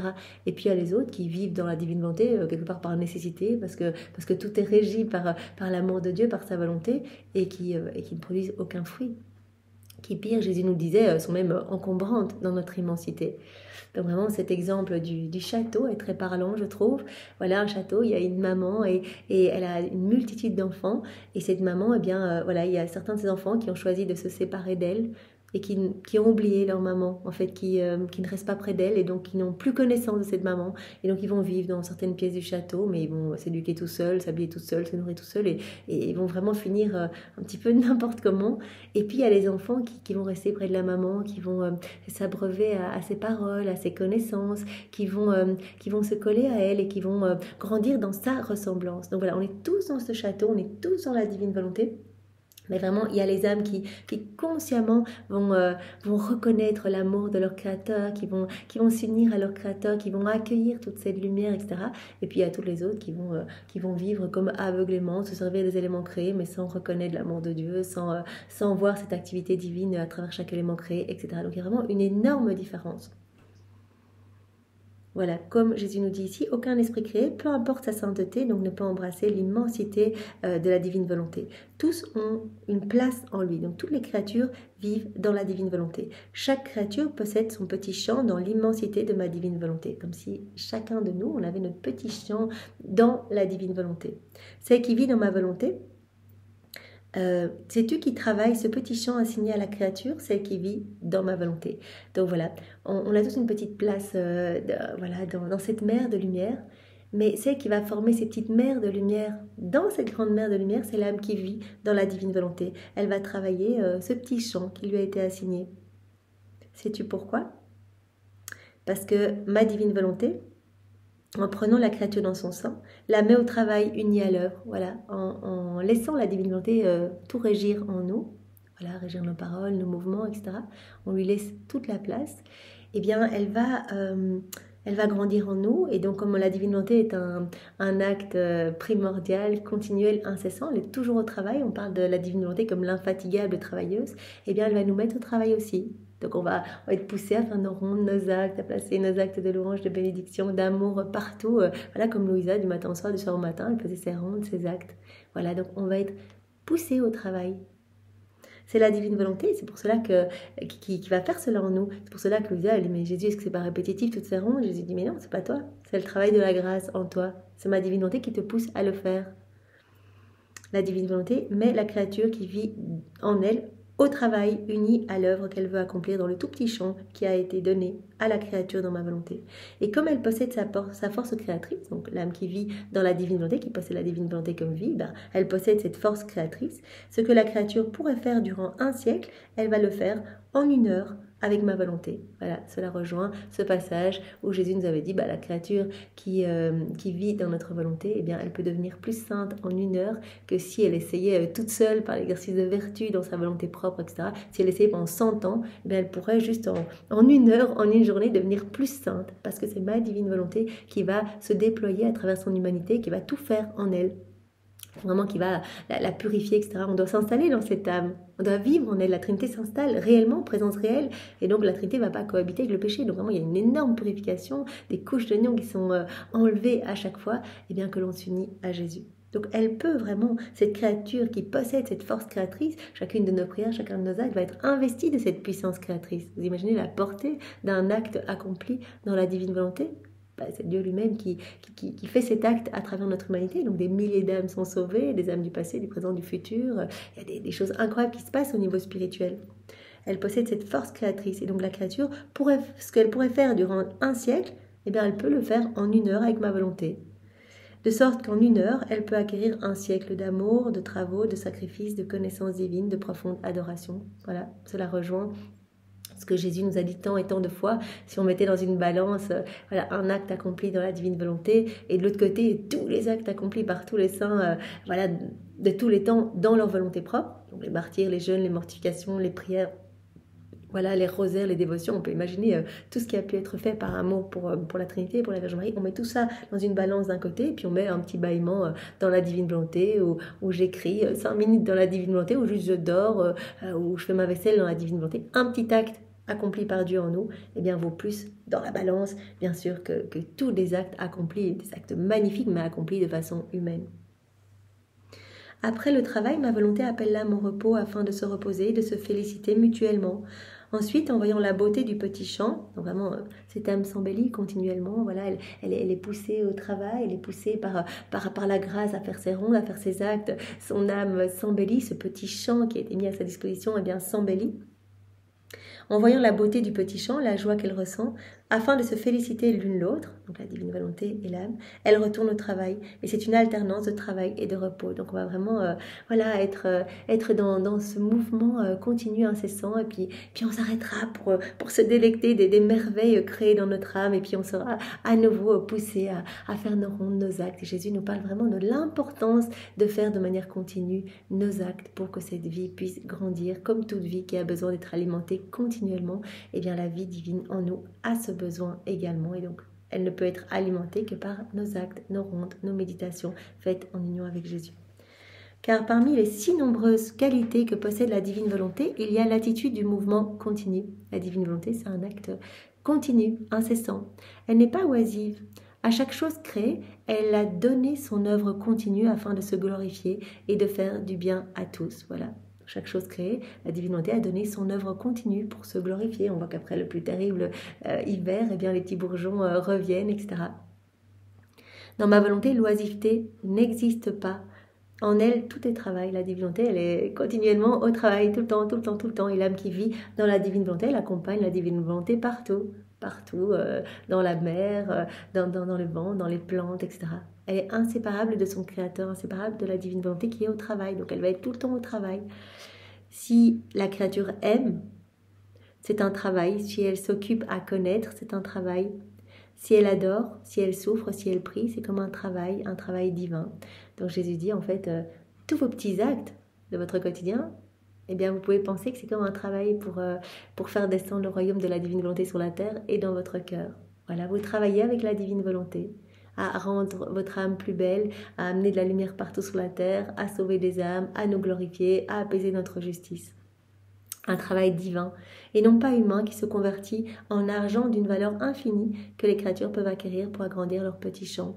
Voilà, chaque petit acte que l'on fait, c'est un petit travail, une petite pièce de monnaie qui se convertit, donc comme Jésus le dit, comme un argent d'une valeur infinie, donc une petite pièce marquée de cette effigie divine, de cette empreinte divine. Et voilà, et ces petits actes vont servir, comme je l'ai dit précédemment, comme une petite avance, un petit acompte pour faire descendre le royaume de la divine volonté à chaque fois. Jésus élargit ses frontières, dans les frontières de ce royaume dans notre cœur, mais également dans chaque cœur, et à chaque acte, on trace de nouvelles voies permettant à de nouvelles âmes, et bien voilà, d'emprunter ce chemin pour se plonger dans la divine volonté, pour vraiment vivre en union avec leur Créateur. Donc on crée de nouvelles voies ou de nouvelles marches, voilà, autant d'images que Jésus nous a données, voilà, chaque acte que l'on fait, voilà, c'est une nouvelle petite marche dans cet escalier d'or, nous permettant nous, bien, de nous plonger plus profondément dans cette mer de lumière. On emprunte nous-mêmes cet escalier d'or qui devient de plus en plus important, mais également on permet à d'autres âmes de l'emprunter, donc on facilite cet accès aussi par chacun de nos actes. Donc c'est vraiment tout ce qu'on fait, on a l'impression qu'on ne fait pas grand-chose. D'ailleurs, Jésus nous l'a dit dans d'autres passages, l'âme qui vit dans la divine volonté, on a l'impression qu'extérieurement rien ne se passe. Regardez ma maman, on la voyait, elle balayait la petite maison à Nazareth, elle préparait à manger, elle allumait le feu, elle venait donner à manger à Saint-Joseph, elle s'occupait de moi, etc. Extrêmement rien d'extraordinaire, pas de miracle, pas de prodige, mais Jésus a dit, c'était le prodige des prodiges à chaque instant, à chaque seconde, c'était un miracle continuel qui se passait avec ma maman. Et dans l'âme qui vit dans la divine volonté, rien extérieurement de magnifique. On mange, on fait nos petits actes usuels, on prend notre douche, on va conduire nos enfants à l'école, on écoute, on lit, on travaille, voilà. Petites choses du quotidien. Jésus ne nous demande pas des choses extraordinaires, il veut juste qu'on coule notre vie en lui. Mais comme on laisse cette puissance créatrice investir tout notre être, eh bien tout va vraiment être marqué de cette empreinte divine et apporter vraiment une lumière partout sur la terre et dans le ciel. Donc c'est un travail divin et nous travaillons à chaque fois à faire descendre plus rapidement le royaume de la divine volonté sur la terre. Travail divin et non pas humain qui se convertit en argent d'une valeur infinie que les créatures peuvent acquérir pour agrandir leur petit champ. Voilà, on forme à chaque acte des nouvelles petites mers de lumière dans cette grande mer de lumière. Ma fille, tu dois savoir que c'est ma volonté absolue que la créature fasse ma volonté. C'est ce que nous voulons de toute éternité. C'est notre plan pour tous nos enfants. Combien il me tarde de voir la créature régner et travailler en elle. Combien je veux l'entendre dire « La volonté de Dieu est la mienne. Ce que Dieu veut, je le veux. Ce que Dieu fait, je le fais. » Voilà, c'est ce que Dieu veut. Entendre la créature dire tout le temps « Mais la volonté de Dieu, c'est la mienne. On a une volonté commune, on est inséparables. Ce que Dieu veut, je le veux aussi. Ce que Dieu fait, je le fais aussi. Je suis totalement abandonnée. » Donc, vous voyez, cela rejoint vraiment ce petit passage vu en introduction où Jésus nous appelle à plus d'abandon pour le laisser agir en nous. Comme c'est ma volonté qui vit en elle, elle doit lui donner les moyens et l'aide nécessaires. Voilà, l'âme qui vit dans la divine volonté va avoir tout à sa disposition. Deuxième passage que l'on a vu en introduction. Donc vraiment, la divine volonté va lui donner tous les moyens nécessaires, toute l'aide nécessaire pour avancer et laisser cette vie divine grandir en elle. Et voilà mon humanité qui se met à la disposition de la créature dans le tout petit champ de l'immensité de ma volonté assignée à la créature. Afin que je puisse démontrer ma force pour soutenir sa faiblesse, mes souffrances pour l'aider dans les siennes, mon amour pour cacher le sien dans le mien, ma sainteté pour la recouvrir, ma vie pour la soutenir et lui fournir le modèle. Voilà, donc tout va être mis à sa disposition. On va lui donner vraiment les moyens et l'aide nécessaires pour qu'elle puisse continuer à avancer et que ma vie divine puisse se former dans cette âme. Et donc, on va lui donner tout. Donc, je vais lui donner mon humanité, ma divinité, ma volonté. Donc, mon humanité va également être mise à disposition. Je vais lui donner ma force pour vraiment soutenir toutes ses faiblesses. Je vais lui donner toutes mes souffrances pour l'aider dans les siennes. Je vais lui donner mon amour pour qu'elle puisse cacher le sien dans le mien, qu'elle puisse unir son amour au mien et aimer avec mon amour. Je vais lui donner ma sainteté pour la recouvrir complètement. Je lui donne tout, ma vie, mes peines, tout. Bref, ma divine volonté doit trouver autant de Jésus que de créatures qui veulent vivre de ma volonté. Voilà, et quand on laisse la divine volonté tout faire en nous, voilà, qu'on la laisse grandir en nous, c'est la vie de Jésus qui se forme en nous. Jésus a dit, je suis la divine volonté, donc acte après acte, avec tous les moyens et toutes les aides qui vont nous être fournies par le ciel pour continuer, persévérer, s'abandonner davantage, eh bien la vie de Jésus va se former en nous. Voilà, donc comme Jésus nous l'a dit hier, il n'y a que dans la divine volonté que je peux me former complètement dans les âmes. Donc vraiment, mon royaume sera formé d'autres Jésus, en fait, d'autres moi, mais nous devons devenir comme les échos de la Trinité, des images de la Trinité. Alors ma volonté ne trouvera plus d'obstacles parce que les créatures seront cachées en moi et auront la volonté de faire plus de choses avec moi, unies à moi, plus de choses avec moi qu'avec elles-mêmes, qu'elles me laisseront toute la place et je pourrai vraiment investir toute leur personne. Et les créatures trouveront toute l'aide nécessaire en surabondance pour vivre dans ma volonté. Donc aide de la Trinité, ça on le sait, Jésus qui nous donne tout à notre disposition, il y a tout dans la divine volonté, mais maman Marie va également déployer des prodiges, des miracles inouïs pour nous garder dans la divine volonté, parce que c'est ce qu'elle veut, ce que Jésus veut, c'est ce qu'elle veut.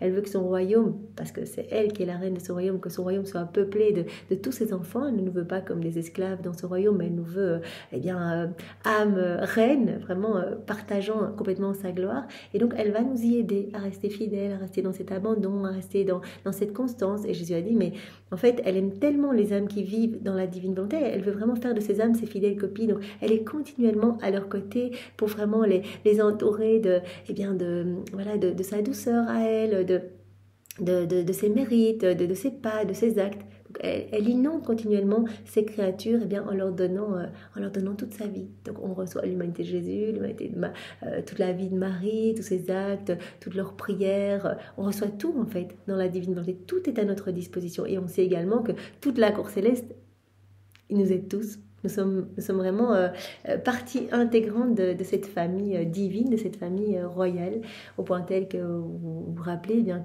quand une âme fait un acte dans la divine volonté, Jésus a dit, ma maman, elle s'écrie, venez vite, il y a quelqu'un de notre famille qui fait un acte, allons tous nous déverser dans son acte. Donc nous, on fait un petit acte, voilà, je prends ce fluo dans ta divine volonté, Seigneur, directement, il y a tous les saints, la Trinité, Maman Marie, etc., tout le ciel qui vient se déverser dans cet acte que je viens de faire, voilà, ce petit acte, quelques secondes, et voilà, pour que cet acte soit complet, parfait, magnifique. Et donc vraiment, l'âme qui vit dans la divinité se trouve vraiment dans cette abondance, cette surabondance, elle est aidée de tous, elle est entourée de tous les saints, les bienheureux sont comme subjugués, ils regardent tout ce qui est créé dans cette âme, ils l'entourent continuellement. C'est tellement beau parce qu'ils sont si heureux. Chaque acte de la créature leur amène de nouvelles béatitudes. On reçoit de nouvelles béatitudes qu'on va partager avec tout le ciel. Donc ils sont tellement heureux, il y a chaque fois plus de lumière, plus de gloire. En plus, quand on remet en mouvement leur vie à eux, à ces saints, on réactualise leur vie pour glorifier nouvellement la Trinité, eux reçoivent également une gloire accidentelle. Donc vraiment, ils aiment énormément les âmes vivantes dans la divine volonté, ils les entourent vraiment dans tout le ciel, entoure ces âmes pour les mettre dans cette abondance, cette surabondance. Et donc tout est donné à l'âme qui vit dans la divine volonté. Les créatures trouveront toute l'aide nécessaire en surabondance pour vivre de ma volonté. Voilà, toute l'aide, Maman Marie, le ciel, Jésus, la Trinité. Voilà, on est dans cette unité du divin fiat également avec les éléments créés qui nous reconnaissent quand on vit dans la divine volonté. Donc vraiment, comme Adam dans son état d'innocence, voilà, il avait un peu chaud, le soleil rendait moins fort ses rayons, le vent lui caressait le visage, les petits oiseaux venaient lui apporter à manger, chantaient pour lui. Donc en fait, tous le reconnaissaient. Tous reconnaissaient en lui cette activité divine, cette activité palpitante. Voilà, puisque les éléments sont régis par la divine volonté, ils reconnaissaient cette divine volonté à l'œuvre en Adam. Et quand on se replonge dans la divine volonté, ce cadeau que Jésus veut nous refaire maintenant, on va revenir à nouveau dans cette unité du divin fiat avec toute la création. On va être à nouveau reconnu par la création. Pour le moment, ce n'est pas le cas. La création ne reconnaît plus l'homme et c'est pour cela que des hommes sont attaqués par des bêtes sauvages, que la nature se déchaîne, etc. Mais on l'a bien vu, Louisa, elle était un peu étonnée quand Jésus lui avait parlé de ça et elle a dit mais donc tu veux dire que maintenant moi je suis dans la divine volonté, est-ce que tu penses que les éléments me reconnaissent? Et Jésus avait dit regarde, la première fois qu'elle sortait après de nombreuses années, regarde le soleil et tu vas voir que tu n'auras pas les yeux éblouis. En fait, tu es dans cette unité, donc le soleil te reconnaît et tu le reconnais. Donc, et effectivement, elle avait regardé le soleil et voilà, son regard n'avait pas été ébloui. Donc voilà, moi cet exemple m'avait marqué. Donc vraiment, on revient dans cette unité et on est dans cette surabondance où tous nous aident vraiment pour qu'on puisse continuer à faire nos actes et que cette vie divine puisse toujours plus grandir en nous. Il en est toujours ainsi avec Dieu. Lorsqu'il veut quelque chose, il donne tout ce qui est nécessaire pour ce qu'il veut puisse en arriver à sa conclusion, pour que ce qu'il veut puisse en arriver à sa conclusion. Donc Dieu nous inonde de cadeaux et permet vraiment à tout le ciel, à toute la création de nous inonder de cadeaux pour que ce qu'il veut puisse arriver à sa conclusion. Voilà, pour en fait que sa vie divine se forme en nous. Donc on est inondé de grâce.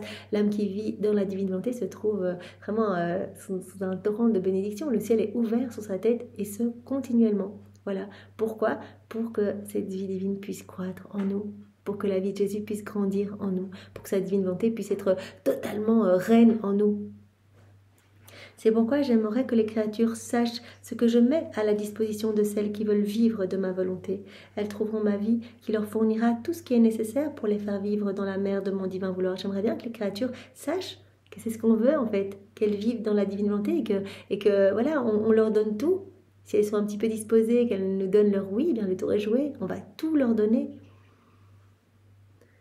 Sinon, leur petit champ dans mon immensité restera sans travail et par conséquent sans fruits, sans bonheur et sans joie. Elles seront comme celles qui vivent sous le soleil sans jamais rien faire et le soleil ne servira qu'à les brûler, à leur donner une soif ardente au point d'avoir l'impression de mourir.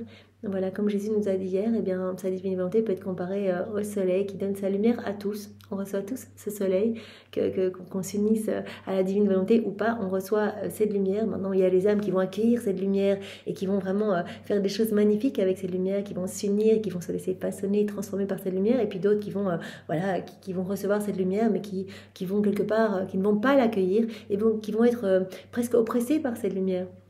Cette lumière qui va leur donner une soif ou les brûler, ou leur donner même l'impression de mourir. Toutes les créatures, en raison de la création, se trouvent dans cette immensité. Donc, toutes les créatures vivent dans la divine volonté. Mais il y a à nouveau cette différence importante entre celles qui accueillent la lumière, celles qui s'unissent, celles qui fusionnent leur volonté avec celle de Dieu, et puis celles qui ne voient rien, qui ne comprennent rien, qui avancent aveuglément, qui sont aidées par personne, qui vivent vraiment comme les perdus de la création, tout seuls, à tâtons, à se faire attaquer par tous les démons, à tomber dans tous les pièges des forces obscures, etc. Donc vraiment, choisissons vraiment cette voie de lumière, cette voie de sanctification divine. Laissons la divine volonté tout faire en nous dans ce parfait abandon et tout sera mis à notre disposition. Toutes les créatures, en raison de la création, se trouvent dans cette immensité, mais si leur volonté ne travaille pas avec la mienne, elles vivent seules, elles sentiront tous les biens brûlés et seront assoiffées par les passions du péché, les faiblesses qui les tourmenteront. Voilà, on vit dans nos volontés propres, on est tout seul, on n'a pas d'aide, on n'est pas dans cette unité avec la création, avec tout le ciel, on ne voit rien, on n'a accès à rien. Donc on ne reçoit pas tous les biens cachés partout, tous les fruits, tous les mystères de la vie de Jésus, on ne reçoit rien et on alimente acte après acte cette vie profondément humaine, cette vie de passion, de péché qui nous brûle en fait, qui nous assoiffe complètement et donc on est à la recherche de cet absolu, mais on ne se rend pas compte qu'il n'y a qu'en Dieu qu'on va pouvoir trouver cela. Donc on chute de plus en plus dans le monde, on essaie de se remplir avec les choses de la terre, dans cette boulimie effrénée des choses ici-bas, mais on ne se rend pas compte qu'en fait ce mal-être que l'on ressent, c'est parce que la divine volonté n'est pas à l'œuvre en nous. C'est le râle de l'agonie de la divine volonté sur la croix que l'on ressent, ce mal-être. Et donc Jésus dit, reviens dans mes bras, abandonne-toi à moi et je vais tout faire en toi et tu vas être dans cette surabondance, dans cette paix profonde, je te donnerai ma force, je te donnerai mon immutabilité, ma conscience, je te donnerai tout en fait. Juste cet abandon, je m'occuperai du reste. Donne-moi ton oui et je m'occuperai de tout.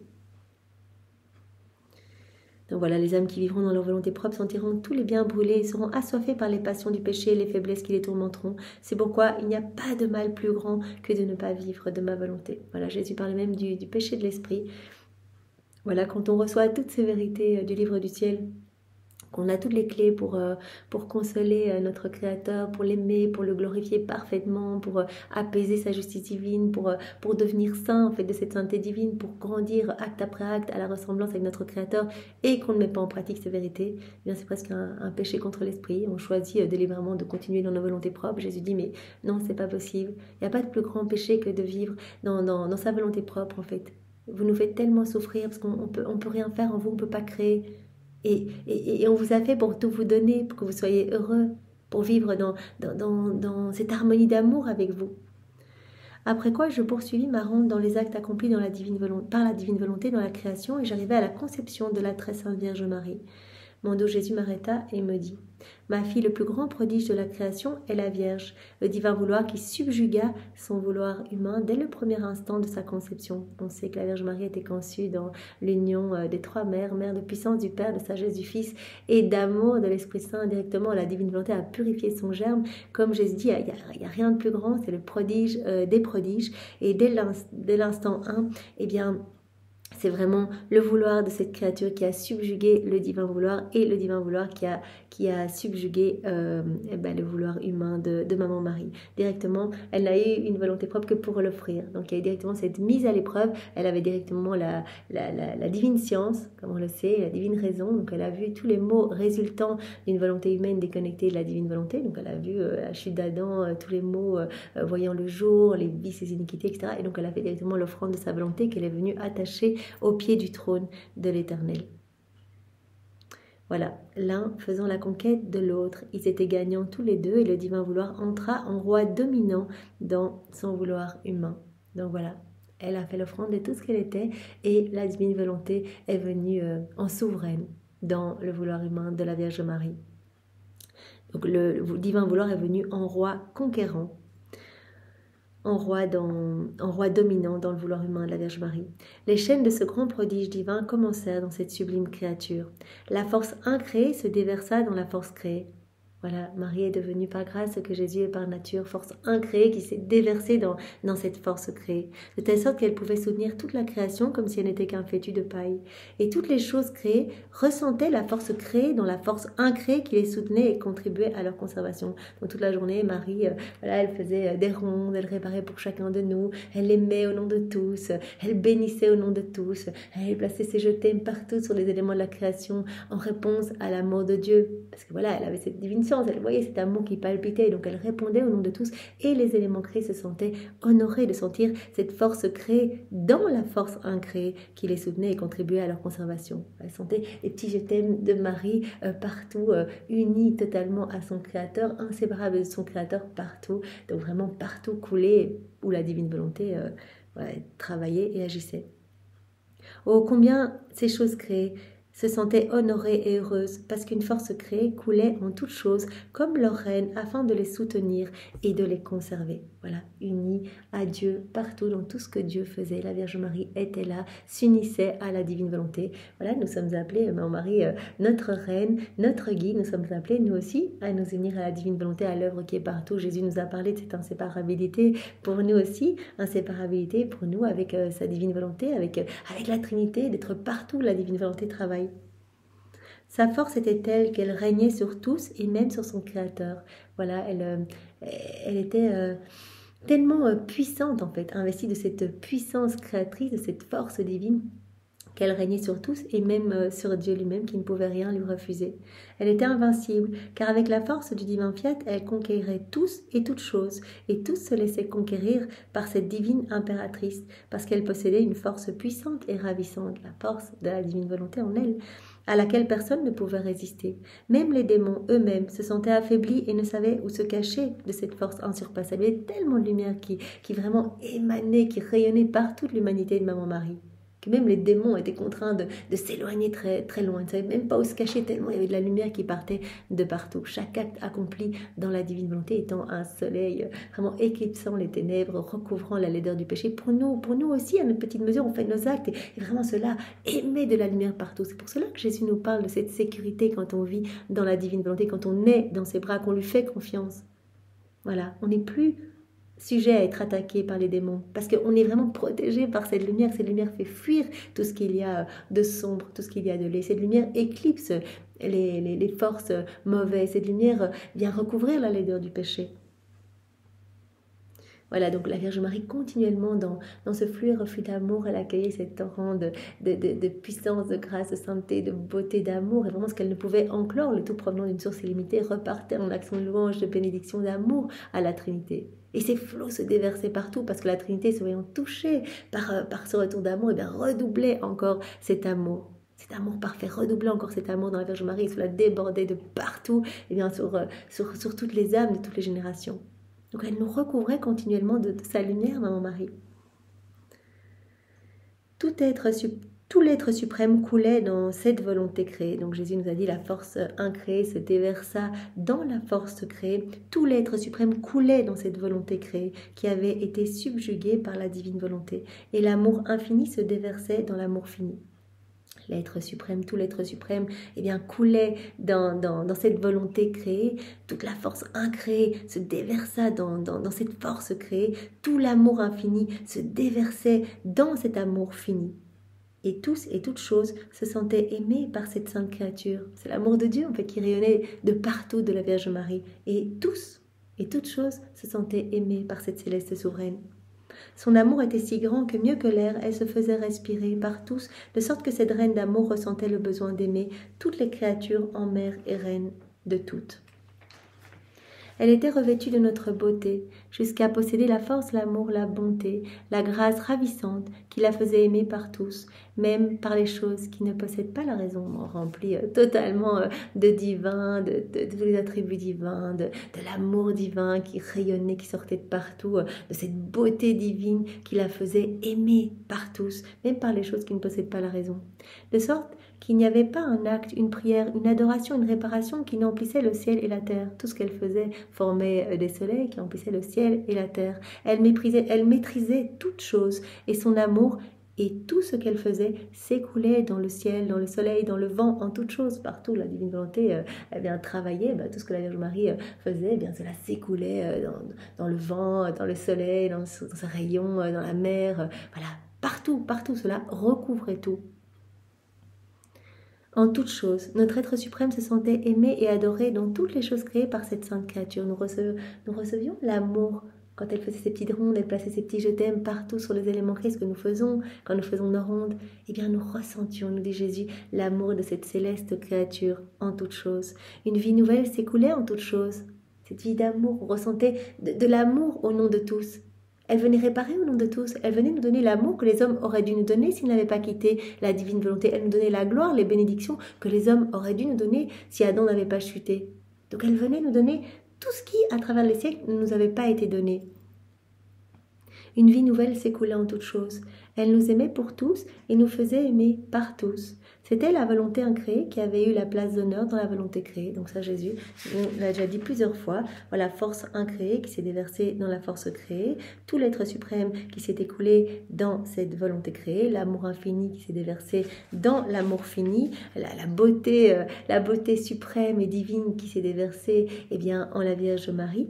Et donc Jésus nous redit ici cette volonté incréée qui s'est déversée dans la volonté créée, qui a eu sa place d'honneur dans la volonté créée et qui était capable de faire toutes choses, de nous donner l'échange à la disposition de qui nous avions mis toute la création. Elle nous a donné cet échange d'amour au nom de tous.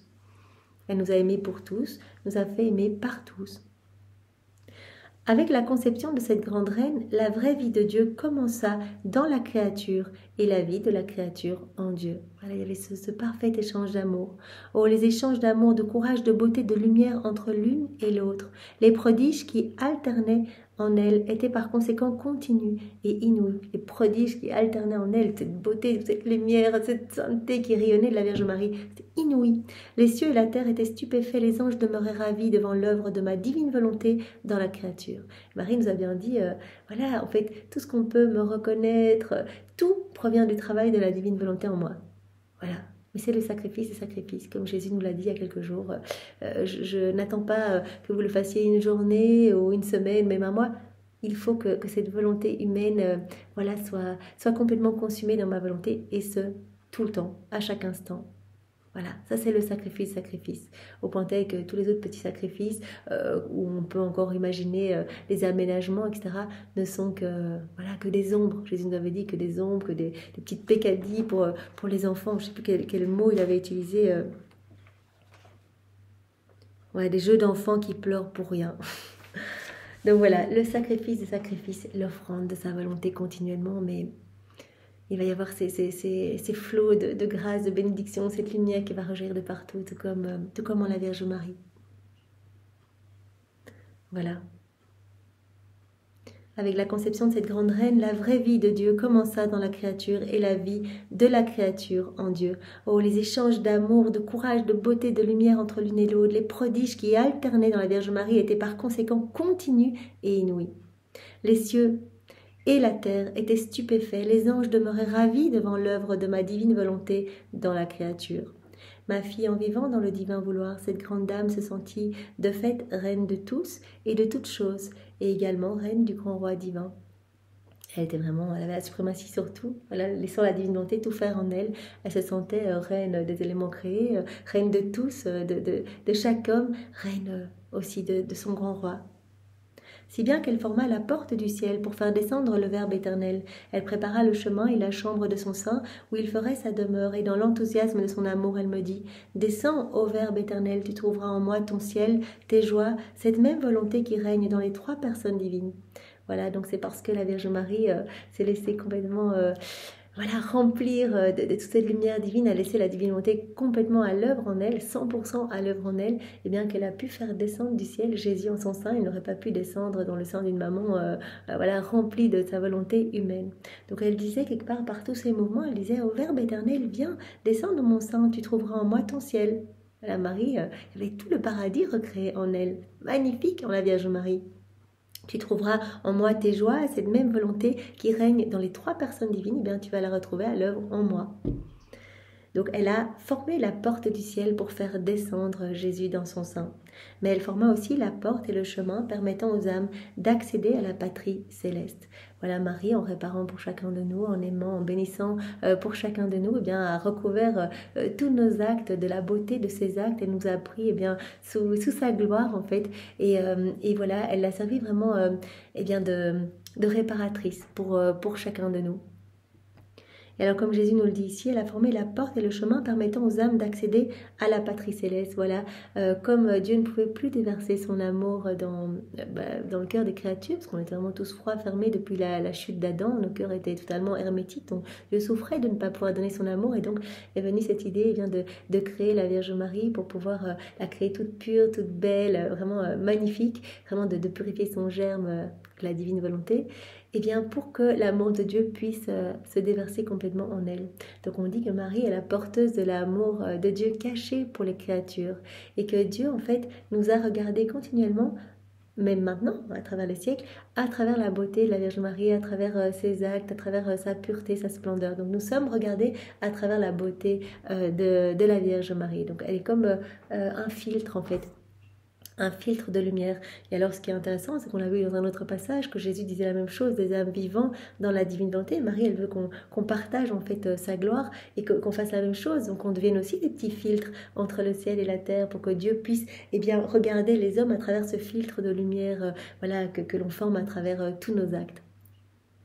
Donc Marie, bien vraiment est notre maman, et donc elle déversait continuellement, et elle continue à déverser cet amour caché de Dieu pour les créatures en elle. Donc cet amour se déverse continuellement sur nous, et donc nous ressentons dans cet amour de la Vierge Marie bien l'amour maternel et paternel. C'est seulement parce que la Vierge a vécu sur terre de la divine volonté, comme si elle vivait au ciel. Alors Jésus nous dit que les bienheureux ont pu entrer dans les célestes régions et jouir de ses délices, parce que la céleste mère les tenait cachés dans sa gloire. Voilà, elle nous a tous cachés dans sa gloire. Et donc Jésus dit, en fait, c'est ma maman qui a ouvert la porte, le chemin, permettant aux âmes d'accéder à la patrie céleste. Alors Jésus parle ici des bienheureux qui ont pu rentrer dans le ciel, dans les régions célestes, et jouir de ses délices, parce que Marie les a tenus cachés dans sa gloire et dans tous les actes qu'elle a accomplis dans la divine volonté, de sorte que les bienheureux ressentent dans leur joie l'amour, les œuvres, la puissance de Maman Marie qui les rend heureux. Donc voilà, elle nous a tous couverts, dans sa gloire. Elle a couvert tous nos actes de sa lumière, de ses baisers, de ses bénédictions. Elle a réparé pour chacun de nous. Elle a apporté de l'amour à la Trinité pour chacun de nous. Donc on peut vraiment garder cette image, Dieu qui nous regarde en fait, qui regarde nos actes à travers les actes de la Vierge Marie, à travers la beauté, le filtre de la Vierge Marie, à travers toutes ces lumières rayonnantes de la Vierge Marie. Donc vraiment, la Vierge Marie qui a formé la porte du ciel pour faire descendre Jésus dans son sein, et qui a formé cette porte, ce chemin permettant aux âmes d'accéder à la patrie céleste. Qu'est-ce que peut faire ma volonté? Elle peut tout faire, tous les biens possibles et imaginables, et dans la créature où elle règne, elle donne une puissance qui en arrive à dire: fais ce que tu veux, commande, prends, donne, je ne te refuserai jamais rien, ta force est irrésistible, ton pouvoir me rend faible. Voilà. Dans l'âme où réside la divine volonté, tout va être investi de cette puissance, cette force créatrice. Fais ce que tu veux, on ne pourra rien te refuser. Jésus avait même dit une prière vraiment faite dans la divine volonté, il n'y a rien de plus puissant. Elle porte vraiment cette empreinte divine. Nous entendons nos propres prières, nous entendons vraiment nos propres paroles. Et si vous n'obtenez rien avec une prière faite dans la divine volonté, vous obtiendrez beaucoup moins avec une prière simplement offerte dans une volonté humaine. Parce que vraiment la prière faite dans la divine volonté est terriblement puissante, vraiment sur le cœur de Dieu. Voilà, parce que tout est investi vraiment de cette puissance créatrice. Je ne te refuserai jamais rien, ta force est irrésistible, ton pouvoir me rend faible. D'ailleurs, Jésus nous avait dit dans un autre passage que la Vierge Marie, tout ce qu'elle demandait, ça avait force de commandement. Voilà, Dieu ne pouvait rien lui refuser parce que ce que Marie voulait, c'est ce que Dieu veut. Par conséquent, je remets tout entre les mains de ma maman pour qu'elle agisse en maîtresse et en reine. Tu dois savoir que cette sainte créature ressentit dès sa conception la palpitation en elle de mon fiat, et elle m'aima avec chaque battement de son cœur. Voilà, chaque battement du cœur de Marie est un je t'aime. En fait, ce qu'on apprend maintenant, c'est vraiment, on doit prendre vraiment Marie comme modèle. Et puis Louisa, la première nouvelle-née de la divine volonté, voilà, depuis la chute d'Adam, la première créature investie du péché originel qui a laissé la divine volonté œuvrer en elle. Donc, prenons d'un côté Louisa, de l'autre côté Maman Marie, et avançons, regardons vraiment comment elles ont fait. Donc que chaque battement de cœur soit un je t'aime pour la Trinité. C'est ce qu'on demande dans nos prières préalables. Voilà, que vraiment nos battements de cœur soient un hymne d'amour, un chant d'amour continuel pour réparer pour tous, pour aimer pour tous, pour bénir pour tous. Tu dois savoir que dès l'instant de sa conception, elle m'aima avec chaque battement de son cœur, et la divinité redoublait d'amour avec chaque battement de cœur. Un battement de cœur de la Vierge Marie, c'était un je t'aime parfait, un je t'aime divin avec l'amour même de Dieu. Et donc la Trinité était touchée, ne pouvant se laisser vaincre en amour, redoublait encore cet amour. Donc nous redoublions cet amour avec chaque battement de cœur. Elle sentait dans son souffle celui du divin vouloir, elle nous aimait en chaque souffle, et nous la payons de retour avec notre amour redoublé en chacun de ses souffles. Elle nous aimait à chacune de ses respirations, à chacun de ses regards, à chacun de ses mouvements, à chacune de ses paroles. Et à chaque fois, c'était un acte d'amour pour nous. Et nous redoublions encore cet amour dans chacun de ses souffles, chacun de ses regards, chacune de ses respirations, etc. Elle sentait le mouvement du fiat dans ses mains, dans ses pas, dans ses pieds, et elle ressentait dans tout son être la vie du divin vouloir. Sentait cette vie divine en elle. Voilà ce à quoi nous devons arriver être totalement remplis de cette vie divine. Elle nous aimait en toutes choses, pour elle-même et pour tous, et nous l'aimions toujours et à chaque instant. Voilà cet amour continuel entre la Vierge Marie et la Trinité. Elle nous aimait en toutes choses et pour tous, à chaque instant, et nous l'aimions à chaque instant et toujours. Notre amour courait comme un torrent rapide, et elle nous gardait toujours attentifs, et en fait, afin de recevoir son amour et de lui donner le nôtre. Voilà, cela rejoint ce que Jésus nous a dit dans un autre enseignement. Voilà, l'âme qui vit dans la divine volonté, elle magnétise la Trinité. Voilà, qui s'établit vraiment dans cette âme. Et donc la Trinité et le regard magnétisé par cette créature, et les mains, les bras magnétisés par cette créature, garde cette créature serrée vraiment dans ses bras, etc. Donc là, on peut voir ce que Jésus nous dit, la Vierge Marie, laissant la divine volonté tout régir en elle, nous gardait toujours magnétisés, toujours attentifs. Et en fait, trop heureux. Nous étions trop heureux à chacun de ces mouvements, nous recevions de la gloire au nom de tous, elle réparait pour tous, elle aimait pour tous, elle bénissait pour tous, elle nous gardait toujours attentifs, et en fait, afin de recevoir son amour et de lui donner le nôtre redoublé. Si bien qu'elle en arriva à couvrir tous les péchés et toutes les créatures de notre amour. Voilà. Et tellement de flots d'amour, en fait, à chaque fois que chacune des respirations de la Vierge Marie, voilà, comme on l'a dit plus haut, chacun de ses battements de cœur, c'était un hymne d'amour pour la Trinité qui redoublait cet amour. Donc il y avait vraiment tout cet amour, toute cette lumière qui rayonnait de partout. Elle en est arrivée, par chacun de ses actes, à recouvrir toute la laideur du péché, de nos péchés à nous à travers tous les siècles, recouvrir tous les péchés et toutes les créatures, et bien avec cet amour de Dieu, avec cette lumière divine. C'est pourquoi notre justice restait désarmée par cette invincible amante. Et nous pouvons dire qu'elle faisait de notre être suprême ce qu'elle voulait. Voilà, cette conquête totale de Dieu. Oh, comme je voudrais que chacun puisse comprendre ce que signifie vivre dans le divin vouloir, afin de pouvoir rendre tout le monde heureux et saint. Que tous puissent comprendre, vraiment, en prenant Maman Marie comme modèle, en prenant Louisa comme chef de file, comme modèle également, et bien, puissent comprendre ce qu'est la vie dans la divine volonté et toutes les merveilles que nous pouvons ressentir en laissant Dieu travailler notre cœur, et tout l'amour que nous pouvons donner à la Trinité par chacun de nos petits mouvements du quotidien, en fait, et tout ce que nous pouvons réparer, toute la lumière qui émane de notre personne, toutes les âmes sauvées. Oh, comme je voudrais que chacun puisse comprendre ce que signifie vivre dans la divine volonté, afin de pouvoir rendre tout le monde heureux et saint. Je voudrais que tous puissent connaître, voilà, ce qu'est la vie dans la divine volonté, pour que tout le monde puisse si plongé, que tout le monde puisse m'offrir sa volonté, que tout le monde puisse être heureux et sain. Parce que dans la divine volonté, on ne connaît que le bonheur, que la joie. Cela ne veut pas dire qu'on ne va pas connaître des souffrances, que Jésus va venir prolonger sa vie en nous, sa vie de passion également. Mais tout va être vécu dans cette joie profonde, dans cette paix profonde, avec la force même de Jésus, avec sa puissance, etc. Donc pour que tous mes enfants deviennent heureux et sains, je voudrais que tous puissent avoir accès à ces connaissances, que tous puissent les accueillir, puissent vraiment les digérer. Donc vraiment nous voyons notre mission, notre responsabilité. On a ces vérités dans les mains, elles nous touchent, elles nous transforment nos vies. Nous devons en parler. Nous devons en parler pour vraiment aider le ciel à faire descendre plus rapidement ce royaume d'amour sur la terre où tous les hommes seront bien et seront à l'image et à la ressemblance de Dieu. Merci Seigneur, et pour te remercier, eh bien, nous t'offrons le cœur immaculé de ta maman, nous t'offrons sa maternité. Maman Marie, tu nous disais il y a quelques jours que tu voulais nous donner ta maternité, tu voulais tout nous donner pour que nous nous occupions bien de Jésus avec ton amour à toi. Eh bien voilà, nous faisons notre ta maternité pour l'offrir à Jésus, pour le prendre dans nos bras, et nous le recouvrons de tes baisers, de tes étreintes, nous l'entourons de ton manteau céleste au nom de tous. Jésus, nous te louons, nous te bénissons avec ta volonté au nom de toutes les générations humaines. Au nom du Père et du Fils et du Saint-Esprit. Amen. Eh bien, soyez tous bénis et passez une belle journée. Au revoir.